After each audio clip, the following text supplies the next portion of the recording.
అందరికీ నమస్కారం. ఈరోజు జేవిస్పేట ఎన్నికల శంకరరావాన్ని ప్రసాద్ రమణయ్య మా నాయకులు వారి ఆధ్వర్యంలో ఈ గిరిజన కాలనీలో ప్రారంభించడం జరిగింది.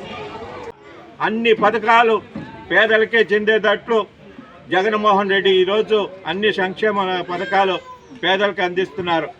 అందరూ కూడా గుర్తుంచుకోవాలా, ఈరోజు ఎలక్షన్లో ధన ప్రవాహం ఏరులై పారుతుంది. కానీ మీరు గుర్తుంచుకోవాల్సింది ఒక్కటే, ఇన్ని సంక్షేమ పథకాలు మీకు అందాలంటే మళ్ళీ జగన్మోహన్ రెడ్డిని ఆస్వాదించాలా.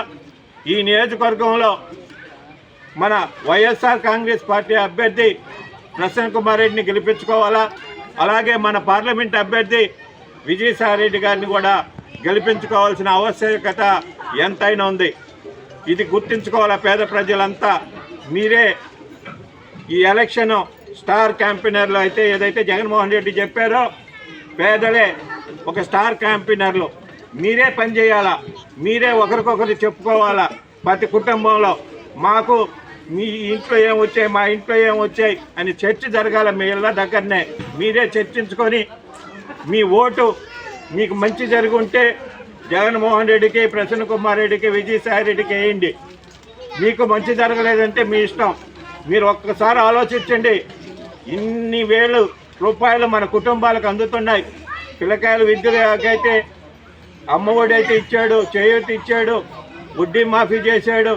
ఇన్ని పథకాలు మనకు అందుతున్నాయి కాబట్టి ఎవరు కూడా ఏ నాయకుడు చెప్పినా చెప్పకపోయినా నేరుగా మీ ఖాతాలోకి వస్తున్నాయి. కాబట్టి మీరందరూ కూడా ఆలోచించి ఒక్కసారి మళ్ళా జగన్మోహన్ రెడ్డి గారి ప్రభుత్వం ఏర్పడితే మనకు మన పేద కుటుంబాలన్నీ ఆర్థికంగా ఎంతో బలోపేతం అవుతుంది. మనమంతా బాగా ఎదుగుతాం. మన బిడ్డలు కూడా బాగా చదువుకొని ఉన్నత స్థితికి వెళ్తారు. కనుక మీరంతా ఆలోచించండి. ధనానికి వాటికి ప్రలోభాలకు లొంగండి.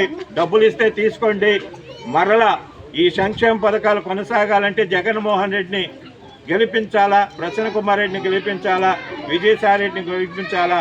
మీకు ఇచ్చే 2 ఓట్లు ఫ్యాన్ గుర్తుకు వేసి అఖండ విజయం చేకూర్చవలసిందిగా కోరుతున్నా.